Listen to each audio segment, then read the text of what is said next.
The spark plug was invented in the 19th century to fire the internal combustion engine. There are usually several in an engine, and they fit into the cylinder head.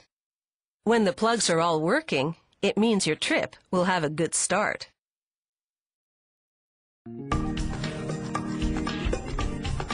The spark plug produces what looks like a mini lightning bolt to ignite the gas that runs your car. To make spark plugs, they blend alumina-ceramic powder and other ingredients with water. After a thorough mixing, the milky-looking brew drains into a big dryer, which converts it back to powder. The powder funnels into a mold. It closes to press the powder into the shape of spark plug insulators, and a binding ingredient in the mix helps them keep their shape.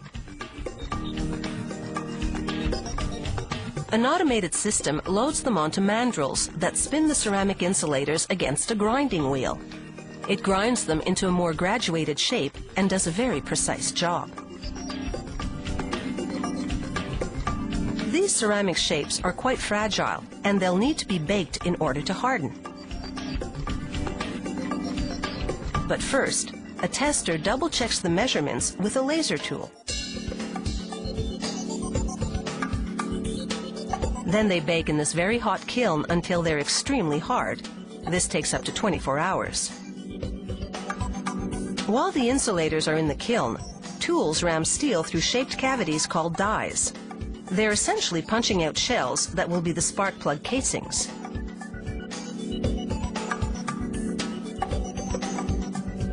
Other tools bore into the upper part of the shells to give them a hexagonal profile. This will later enable mechanics to wrench them into a vehicle's engine block. More tooling contours the spark plug shells, and the result is quite a transformation. A conveyor now shuttles the spark plug shells forward as nickel alloy wire unwinds overhead. An automated welder fuses the wire to the shells. This wire will serve as the spark plug's ground electrode, and it will be bent towards a firing electrode later. The space between them will contain the spark.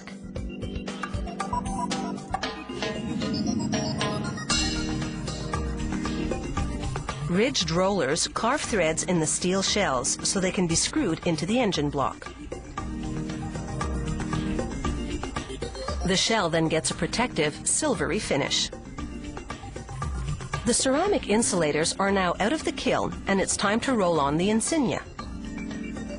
The insulators then brush by a rubber wheel that coats them with a glaze as a protective finish. They install center electrodes in the insulators, and powder funnels into them to fill the space around the electrodes. The powder is a mix of glass and metal. Automated prongs compress it in the insulators. Grippers then insert the terminal studs into the insulator. The stud will act as the electrical connection to the center electrode. The insulators now go into an oven.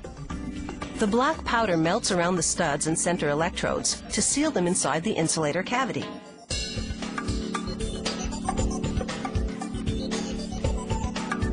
Nozzles squirt oil onto the metal shells to lubricate them. The insulators funnel into the grip of robots, which install them into the shells. They slide in easily because of the lubrication job. Tools called shrinking punches apply an electrical current to each shell to fit it tightly to the insulator. A robot positions the assembly right side up with the side electrode protruding, then bends that side electrode towards the center one.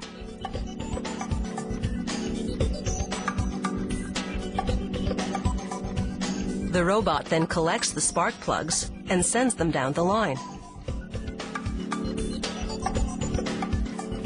It's time for an inspection. She looks for imperfections in the glaze, the inscription, and the nickel plating. She measures the space between the two electrodes before sending them over to the packaging department. And now, these spark plugs are ready to keep your engine firing on all cylinders.